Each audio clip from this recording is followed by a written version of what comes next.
Ben স্টোকসের আগে ইংল্যান্ডের একজন অ্যান্ড্রু ফ্লিনটফ ছিলেন। সেই ফ্লিনটফ যিনি 150+ কিলোমিটার গতিতে বল ছুটতে পারতেন, আবার 150 স্ট্রাইক রেটে ব্যাটও করতে জানতেন। ফ্লিনটফ থাকতে ইংল্যান্ডের বাকি 10 জন ক্রিকেটার নির্ভর থাকত। ইংল্যান্ডের বর্তমান ক্রিকেটাররা সারা বছর ফর্মে থাকলেও অ্যাশেজে গিয়ে খেই হারিয়ে ফেলে, অথচ ফ্লিনটফ ছিলেন এর সম্পূর্ণ বিপরীত। অ্যাশেজে তিনি পার্থক্য গড়ে দিতেন, মাইটি ওজিদের খাওয়াতেন নাকানি চোবানি। এক একটা উইকেট নেওয়ার পর তার বুনো উল্লাস ছিল দেখার মতো। পাওয়ারফুল হিটিং এর সুবাদে তিনি দর্শকদের প্রিয়পাত্র ছিলেন। বোলিংয়ে ছিল পেস আর কার্যকারিতা। 2005 সালটা ছিল ফ্লিনটফের বছর। সেবার অ্যাশেজে তিনি ব্যাট ও বল হাতে ইংল্যান্ডের সিরিজ জয়ের নায়ক হয়েছিলেন। ইংলিশদের লাইন আপে ফ্লিনটফের ব্যাটিং পজিশনটা ছিল 6 অথবা 7 নম্বরে। এই পজিশনে খেলেই 2005 অ্যাশেজে তিনি তৃতীয় সর্বোচ্চ রান সংগ্রাহক হয়েছিলেন। এছাড়া পকেটে পড়েছিলেন দ্বিতীয় সর্বোচ্চ 24 উইকেট। পিছিয়ে পড়েও ইংল্যান্ড সে সিরিজ জিতেছিল 2-1 ব্যবধানে। প্লেয়ার অব দ্য সিরিজ নির্বাচিত হয়েছিলেন ফ্লিনটফ।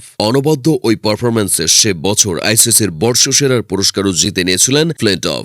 ধারাবাহিক পারফরম্যান্সের ফলে একটা সময় তাকে ইংল্যান্ডের ভবিষ্যৎ নেতাও ভাবা হতো। তবে যেখানে তিনি যেতে পারতেন সেই গন্তব্যে পৌঁছানো হয়নি আর। ধীরে ধীরে তার শরীর যেন হাল ছেড়ে দেয়, সাথে যুক্ত হয় মাঠের বাইরের বিশৃঙ্খলা। ঠিক একই সমস্যা ছিল কিংবদন্তি ইয়ান বোথামের। বোথাম সে সময় উতরে গেলেও ফ্লিনটফ পারেননি, তাই তার আর কিংবদন্তি হওয়া হয়নি। কিন্তু যেটুকু অর্জন তিনি রেখে গেছেন ক্রিকেটে, সেটাই তাকে স্মরণীয় করেছে। অ্যান্ড্রু ফ্লিনটফ 1977 সালের 6 ডিসেম্বর জন্মগ্রহণ করেন। তিনি বড় হয়েছেন প্রেস্টনে। তার বাবা ছিলেন প্লাম্বার, কাজ করতেন কারখানাতেও। ক্রিকেট ছিল ফ্লিনটফের ডিএনএতে, কারণ অন্য কাজ করার পাশাপাশি তার বাবা ক্রিকেটটাও খেলতেন। তিনি ছিলেন ডাটন ফোর্সোর দ্বিতীয় একাদশের অধিনায়ক। ফ্লিনটফও তার বাবার দেখানো পথে হেঁটেছিলেন। পড়াশোনা ছেড়ে দিয়ে পুরো দস্তুর ক্রিকেটার হয়েছিলেন। 1998 সালে সাউথ আফ্রিকার বিপক্ষে টেস্ট ক্রিকেট দিয়ে তিনি ইংল্যান্ড জাতীয় দলে পা রাখেন। পরের বছর পাকিস্তানের বিপক্ষে তার ওয়ানডে অভিষেকটাও হয়ে যায়। টি-20 ফরম্যাটের আবির্ভাব হলে তিনি সেখানেও ইংল্যান্ডের প্রতিনিধি হন। প্রায় এক যুগের ক্যারিয়ারে প্রথমার্ধে ফ্লিনটফের সেরা সময় কাটিয়েছিল।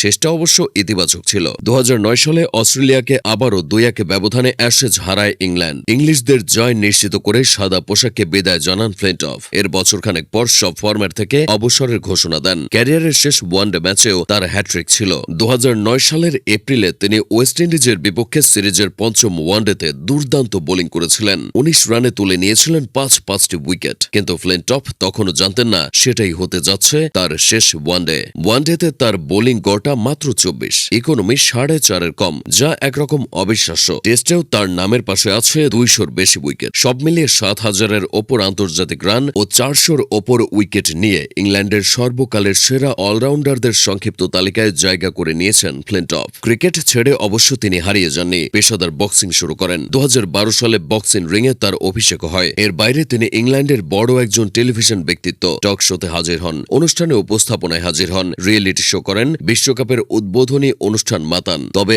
অবসরের পরও ক্রিকেটে ফেরার চেষ্টা করেছিলেন তিনি। 2014 সালের মে মাসে তিনি অবসর ভেঙে ফিরে ল্যাঙ্কাশায়ারের হয়ে টি-20 ব্লাস্ট খেলেন। দলকে নিয়ে যান ফাইনালে ইয়ান বেলকে আউট করেন, 2 ছক্কা হাঁকান। অল্পের জন্য যদিও শিরোপাটা জেতা হয়নি। এই পারফরম্যান্সের সুবাদে তার ডাক পড়ে বিগ ব্যাশে। ব্রিসবেন হিটের হয়ে একটা মৌসুম খেলেন, যদিও খুব বড় কিছু করতে পারেননি। আর সেবারই আনুষ্ঠানিকভাবে ফ্লিনটফের ক্যারিয়ারের পর্দা নামে।